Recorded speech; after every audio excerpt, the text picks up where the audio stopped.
لیکن اس کے سوا میرے پاس کوئی اور راستہ نہیں ہے۔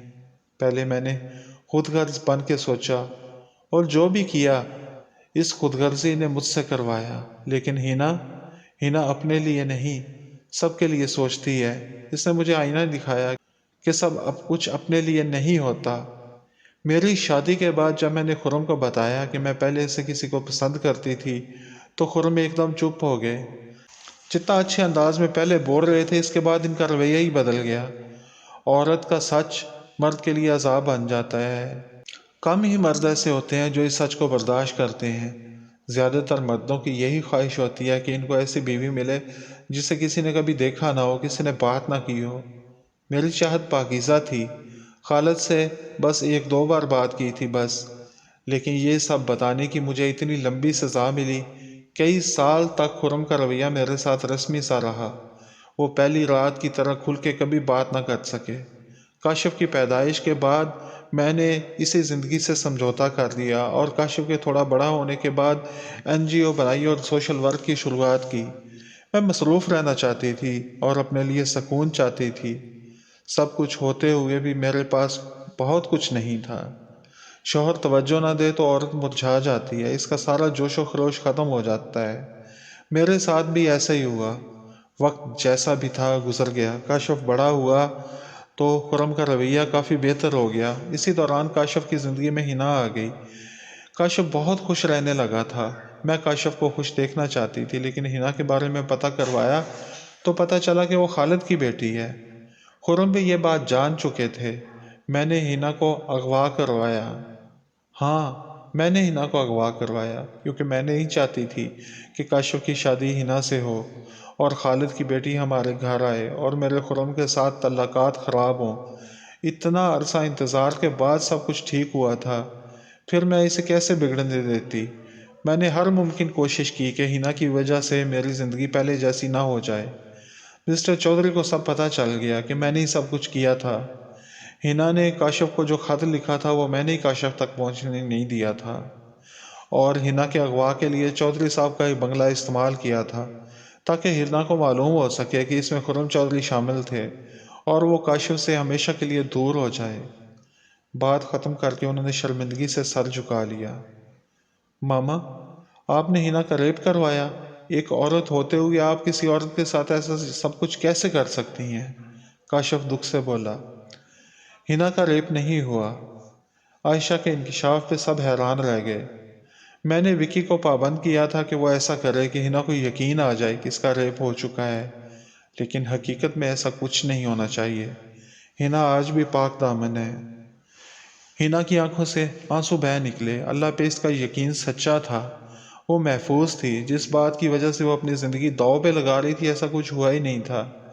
ہاں، ہنا پاک دامن ہے، اس پہ جو بھی الزامات لگائے گئے ہیں سب غلط ہیں، عائشہ سب کے سامنے دوبارہ کہہ رہی تھی۔ ہاں، میں بھی اس بات کی تصدیق کرتا ہوں کہ میں نے بھی ایسا کچھ بھی ہنا کے ساتھ نہیں کیا۔ وکی بول پڑا۔ مجھے معاف کر دو ہنا، تم سچ میں مجھے اچھی لگنے لگی تھی، لیکن میں اتنا ظلم نہیں کر سکتا کہ 2 پیار کرنے والوں کو جدا کر دوں۔ جو کچھ بھی میں نے کیا پیسوں کے لیے کیا، تمہارے ساتھ کچھ بھی غلط نہیں ہوا، پیسہ ہی میری مجبوری بن چکا تھا۔ میں نے بھی زندگی میں اتنا غلط سٹیپ لیا کہ میری زندگی ہی بدل گئی۔ غلطیوں کے پچھتاوے بڑھتے جا رہے ہیں۔ میں بھلا کچھ اور غلط کر کے کیسے خوش رہ سکتا ہوں؟ تمہیں قید اس لیے رکھا تھا کہ تمہارے دل سے کاشف کی محبت نکل جائے، کاشف مایوس ہو جائے اور تم اس کی زندگی سے دور چلی جاؤ، لیکن تمہاری محبت کے رنگ اتنے پکے تھے کہ کوشش کے باوجود پھیکے نہ ہو سکے۔ اسی محبت کے لیے تم مجھ سے شادی پہ تیار ہو گئی۔ میرے دل میں تمہارے لیے بہت عزت ہے، دل چاہتا بھی تھا کہ تم میری بن جاؤ، لیکن یہ میری خود غرضی تھی۔ کوئی کسی کو چاہتا ہو تو وہ آپ کا کیسے بن سکتا ہے؟ جب یہ کوشش کامیاب نہ ہو سکی تو پھر تمہارے ریپ کا ڈرامہ کیا گیا تاکہ تم کاشف سے دور ہو جانے کا سوچو، لیکن تم نے اس کا اتنا زیادہ ریئیکٹ کیا، اتنی بار خود کو زخمی کیا اور اپنی جان لینے کی کوشش کی کہ میں پریشان ہو گیا۔ مسز چودھری نے تمہیں رہا کرنے کا کہا تو مجھے گولی مار کے تمہیں رہا کرنے کا ڈرامہ کیا گیا۔ مسز چودھری بیٹے کی محبت میں کئی بار فیصلہ بدلنا چاہتی تھی، لیکن تارم بھی کاشف کے لیے سیریس ہو رہی تھی اور مجھے بھی ہنا اچھی لگنے لگی تھی۔ اس لیے ہم مسز چودھری کو بلیک میل کر کے اپنی مرضی کرتے رہے۔ مسز چودھری کو یہی ڈر تھا کہ کاشف یا مسٹر چودھری کو اصلیت کا پتہ نہ چلے اور ہم اسی ڈر سے فائدہ اٹھاتے رہے۔ لیکن اب مسز چودھری نے فیصلہ کر لیا کہ وہ کچھ بھی غلط نہیں ہونے دیں گی، چاہے کچھ بھی ہو جائے، اور مجھے بھی میری ضمیر نے جگا دیا۔ دو دلوں کے بیچ میں دیوار بنا رہا، اس گناہ کے لیے جب تک حنا اور کاشف مجھے معاف نہیں کرتے تب تک رب بھی معاف نہیں کرے گا۔ اتنا سب کچھ ہم نے کیا اور حنا نے ہمیں معاف کر دیا۔ شرمندگی بہت ہوتی ہے جب آپ کسی کے ساتھ اتنا برا کرو اور وہ پھر بھی آپ کو معاف کر دے۔ انسان کا ظرف اتنا نہیں ہوتا کہ وہ معاف کر سکے، بس اللہ جسے توفیق دے وہی معاف کرتا ہے۔ حنا مجھے بھی معاف کر دینا۔ اس دن جب تم میرے پاس آئی تھی اور تم نے مسٹر چودھری کو سب کے لیے معاف کیا تھا تو تب بھی میں بہت شرمندہ ہوئی تھی۔ اتنا حوصلہ نہیں تھا کہ تمہیں بتا پاتی کہ یہ سب میں نے کیا ہے۔ میں تمہاری مجرم ہوں، ہو سکے تو مجھے معاف کر دینا۔ تمہیں سب لوگوں کے سامنے ذلت سہنی پڑی، آج سب لوگوں کے سامنے میں تم سے معافی مانگتی ہوں۔ عائشہ نے ہاتھ جوڑ دیے۔ ایسے نہ کریں، آپ میرے لیے میری ماما کی طرح ہیں۔ میں نے سب کو معاف کر دیا تھا۔ آپ نے جو بھی کیا اپنی زندگی کے لیے کیا۔ ہمارے معاشرے میں مردوں کے رویے عورتوں کو بہت کچھ سہنے پہ مجبور کر دیتے ہیں۔ کاش مرد شک کی بجائے یقین کرنا سیکھ لیں تو سب کچھ ٹھیک ہو جایا کرے۔ مسٹر چودھری جو اب تک خاموش تھے حنا کی بات سن کے بول پڑے۔ ٹھیک کہتی ہو حنا، یہ میرا ہی قصور ہے جس کی وجہ سے عائشہ نے اتنا کچھ کیا۔ مجھے جب شروع میں عائشہ نے خالد کے بارے میں بتایا تھا تو میں اس کی باتوں پہ یقین نہ کر پایا تھا۔ لڑکیاں سب سچ کہاں بتاتی ہیں، بہت سی باتیں چھپا جاتی ہیں۔ ڈیٹنگ، ملنا جلنا، عائشہ نے سب سچ ہی بتایا تھا، لیکن میں اس کے سچ کو برداشت نہ کر پایا۔ لڑکیوں کو چاہیے کہ اگر کسی کو پسند بھی کرتی ہوں تو شادی کے بعد اپنے شوہر کو نہ بتائیں، وہ ان کا ماضی ہوتا ہے۔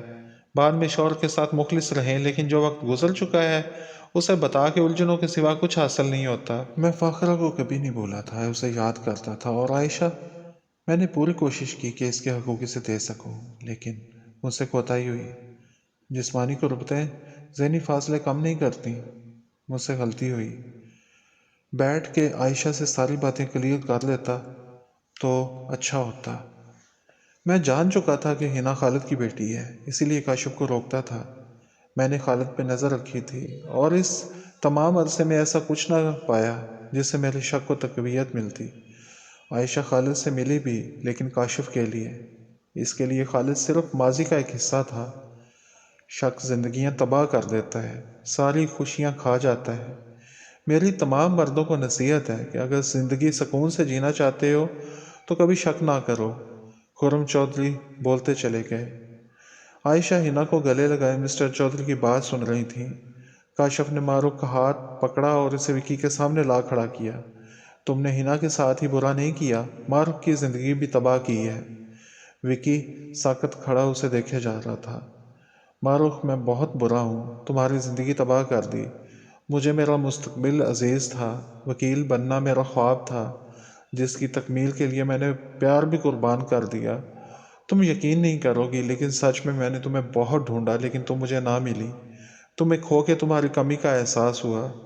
کچھ دن پہلے تمہیں دیکھا تو تمہارا تعاقب کر کے تمہارا گھر دیکھا، لیکن پھر جب تم سے ملنے گیا تو پتہ چلا تم وہاں سے چلی گئی ہو۔ میں اپنی صفائی نہیں دینا چاہتا، میں نے جو کیا غلط کیا۔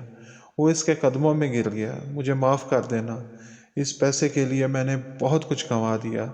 معروف، مجھے معاف کر دو۔ وہ اس کے قدموں میں گرا تھا۔ میں نے تمہارے ساتھ بہت برا کیا، میں تم سے شادی کر لوں گا، ہم ساتھ رہیں گے، معاف کر دو مجھے۔ وہ گڑ گڑا رہا تھا۔ معروف پیچھے ہٹ گئی۔ وکی، میں نے تمہیں چاہا تھا۔ عورت جب کسی کو چاہتی ہے تو آنکھیں بند کر لیتی ہے، اس کی تمام خامیوں کو نظر انداز کر دیتی ہے، اس کے لیے سب کچھ کرتی ہے، لیکن جب وہ اسے دھوکہ دیتا ہے تو پھر ٹوٹ جاتی ہے۔ مجھے تم سے نفرت ہو گئی تھی، شاید ساری محبت ہی نفرت میں بدل گئی تھی۔ تمہارے دھوکے کا بدلہ میں نے خود سے لیا۔ اب نہ تم سے محبت ہے اور نہ ہی نفرت۔ میں نہیں جانتی کہ اب آگے کیا ہوگا۔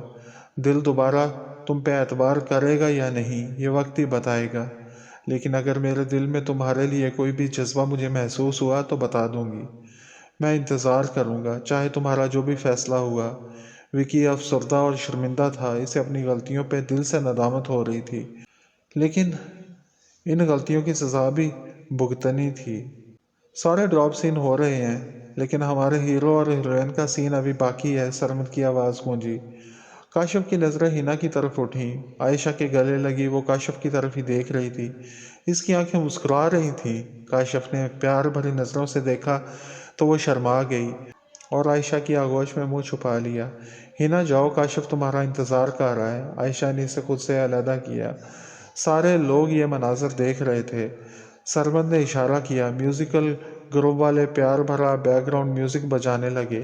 تیز ہوا کا جھونکا آیا اور ہنا کا آنچل لہرانے لگا۔ ہنا نے باہر دیکھا، اندھیرا چھا رہا تھا۔ وہ مسکرا پڑی۔ بادل جھک رہے تھے۔ ان بادلوں اور بارش سے دونوں کا پرانا رشتہ تھا۔ کاشف اس کی جانب بڑھ رہا تھا اور ہنا کے دل کی دھڑکنیں تیز ہو رہی تھیں۔ بادل گرجنے کی آواز آئی۔ کاشف اس کے سامنے کھڑا تھا، اس کا محبوب، جسے پانے کی ہر امید وہ کھو چکی تھی، اور اللہ نے اسے وہ عطا کر دیا تھا۔ اس کی محبت چھین کے پھر سے اسے واپس کر دی تھی۔ اب کوئی غرور نہیں، صرف اللہ کا شکر ادا کروں گی۔ بے اختیار اسے اپنے خالق پہ بے پناہ پیار آیا، جو انسان کی شہرت سے بھی زیادہ قریب ہوتا ہے۔ ہنا، میری ہنا۔ کاشف بہت خوش تھا۔ ناقابل یقین واقعات پیش آ رہے تھے۔ اس نے ہنا کے ہاتھ تھام لیے۔ کاشف، وہ دھیرے سے بولی، کیا ہم خواب تو نہیں دیکھ رہے؟ کاشف کو اب بھی یقین نہیں ہو رہا تھا۔ نہیں کاشف، یہ سب سچ ہے۔ اللہ رحمان ہے، رحیم ہے، کریم ہے، وہ سب جانتا ہے۔ اس نے میرا یقین قائم رکھا۔ وہ کبھی کسی کا یقین نہیں توڑتا۔ جو بھی ہمارے لیے بہتر ہوتا ہے وہی کرتا ہے۔ ہر کوئی اس کے آگے بے بس ہے۔ جو اس پہ یقین رکھتے ہیں ان کے ساتھ سب اچھا ہی ہوتا ہے۔ میں ڈگمگا گئی تھی، یہ بھی سوچنے لگی تھی کہ میرے ساتھ اتنا برا کیوں ہو رہا ہے، میری کیا غلطی ہے۔ لیکن پھر میں نے جانا کہ میرے غرور کی وجہ سے شاید ایسا ہوا۔ میں نے رب سے معافی مانگی اور پھر اس پہ یقین رکھا۔ دیکھ لو، میرے رب نے مجھے تم سے ملا دیا۔ وہ جذب کے عالم میں بولتی چلی گئی۔ بہت باتیں ہوگی، چلو اب نکاح بھی کر لو، کہیں بیچ میں کوئی رکاوٹ نہ آ جائے۔ یہ کہتے ہوئے شاہین اٹھ کے اس کے قریب آ گئی۔ وہ بھی بہت خوش تھی، ہنا کو اس کی منزل مل چکی تھی۔ ہنا کا ہاتھ تھامے وہ اسے اسٹیج پہ لے گئی۔ دونوں کا نکاح پڑھایا جانے لگا۔ کچھ لمحوں بعد وہ ہمیشہ کے لیے ایک ہو چکے تھے۔ کاشف ہنا کا ہاتھ تھام کے اٹھ گیا۔ سرمد نے بھی تانیہ کا ہاتھ تھاما ہوا تھا۔ آہستہ آہستہ وہ چل رہے تھے۔ کاشف، اس نے کاشف کو پکارا۔ جی ہنا کاشف، میں نے سوچا ہے آج رات ہم باتیں نہیں کریں گے، جس نے ہمیں ملایا ہے اس کا شکر ادا کریں گے، ساری رات شکرانے کے نوافل پڑھیں گے۔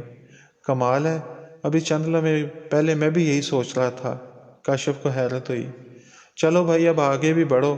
ان کے رکنے کی وجہ سے سرمد اور تانیہ بھی رک گئے تھے۔ وہ چل دیے، ان پہ پھول برس رہے تھے، مووی اور تصاویر بن رہی تھی۔ اسٹیج سے باہر کے دروازے تک کارپٹ بچھا ہوا تھا۔